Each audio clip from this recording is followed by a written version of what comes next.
میں نے ایک بکسے سے شروع کیا تو 3 سال میں الحمدللہ 10 بکسے اس ٹائم میرے پاس ہیں۔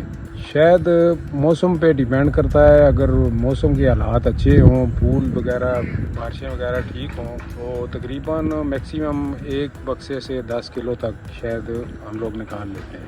آج کل جو سسٹم چل رہا ہے یہ ہر طرف آگ، تو یہ چیز جو ہے بہت زیادہ افیکٹ کرتی ہے۔ جس طرح باقی چرند پرند ہیں ان کو نقصان پہنچتا ہے، اس طرح جو شہد کی مکھیاں ہیں ان کی بقا کے لیے بھی ضروری ہے کہ ان چیزوں کے ان کو کنٹرول کیا جائے۔ جو موسمی حالات ہیں وہ چل رہے ہیں، ابھی بارش نہیں ہو رہی ہے، کافی عرصے سے خشک سالی ہے۔ جب موسم خشک ہوتا ہے، بارشیں نہیں ہوتی ہیں، تو جو گھاس وہ جو پودے ہوتے ہیں پھولوں والے ان میں نیکٹر کی کمی ہو جاتی ہے۔ نیکٹر ان کو نہ ملے تو اس سے شہد کی جو پروڈکشن ہے وہ متاثر ہوتی ہے۔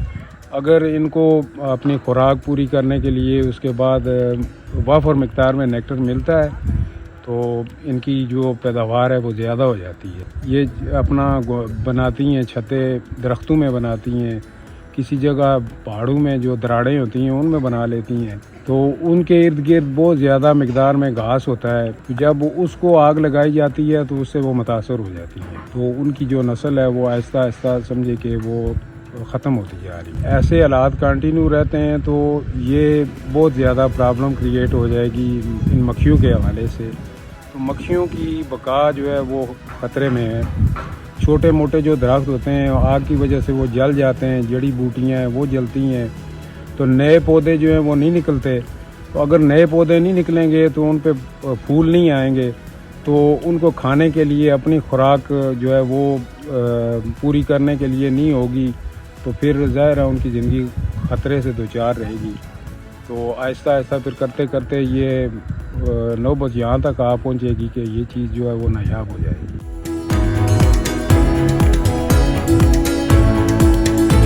شہد کی مکھیوں کے فائدوں کی اگر بات کی جائے تو سب سے پہلے جو ان کا فائدہ ہے وہ ہے جو شہد کی پروڈکشن ہے وہ ہے، ٹھیک ہے، جس کو ہم ایز اے فوڈ سورس بھی یوز کر سکتے ہیں اور یہ ایز اے میڈیسن بھی ہے، چونکہ یہ ہائیلی میڈیسنل ہوتا ہے تو اس کو ایز اے میڈیسن بھی یوز کر سکتے ہیں۔ اور اس کے علاوہ اگر ہم ان کے باقی فوائد کی بات کریں تو سب سے امپورٹنٹ فائدہ ان کا ہے پولینیشن۔ ایکو سسٹم کی ہیلتھ کے لیے بہت جو ہے وہ ضروری ہوتا ہے یہ پولینیشن۔ یہ انوائرمنٹل بائیو انڈیکیٹرز ہیں۔ اس کے علاوہ ایک اور جو ویکس پروڈکشن جو ہے، یہ جو ان سے ویکس پروڈیوس ہوتی ہے تو اس کا ایک جو میجر یوز ہے وہ کاسمیٹکس میں اور فارماسیوٹیکل جو ہماری انڈسٹری ہے اس کے اندر ہے۔ شہد کی مکھیوں کے ختم ہونے کی اگر بات کریں تو اس کی جو سب سے بڑی وجہ ہے وہ ہے ہیبیٹیٹ ڈسٹرکشن، کہ ہم چونکہ ڈیفارسٹیشن ہو رہی ہے، اربنائزیشن ہو رہی ہے، اس کے علاوہ آپ کے پاس جو گلوبل وارمنگ ہے، کلائمیٹ چینج ہمارا ہو رہا ہے، اس کے علاوہ جو ہم ڈفرینٹ ٹائپس آف پیسٹیسائڈ جو ہم کیمیکلز یوز کر رہے ہیں، یہ وہ ریزنز ہیں، یہ وہ ساری کازز ہیں جن کی وجہ سے جو ہماری شہد کی مکھیاں ہیں وہ دن بہ دن ختم ہوتی جاتی ہیں۔ کیسے ہم اس کو بچا سکتے ہیں؟ تو اس میں ہمیں جو ہے ڈیفارسٹیشن کم سے کم کرنی پڑے گی، کہ ان کا جو ہیبیٹیٹ ہے اس کو ڈسٹرکشن سے بچانا پڑے گا۔ اگر جو ہے ہنی بیز ختم ہو جائیں گی اس دنیا سے تو اس کا جو رزلٹ ہوگا وہ یہ ہوگا کہ آپ کی یہاں پہ جو فوڈ شارٹیج ہو جائے گی، اور الٹیمیٹلی آپ کو پتہ ہے کہ اس سے آپ کے پاس پوری آپ کی جو یونیورس ہے، پوری جو آپ کی جو لائف ہے وہ کولیپس ہو جائے گی۔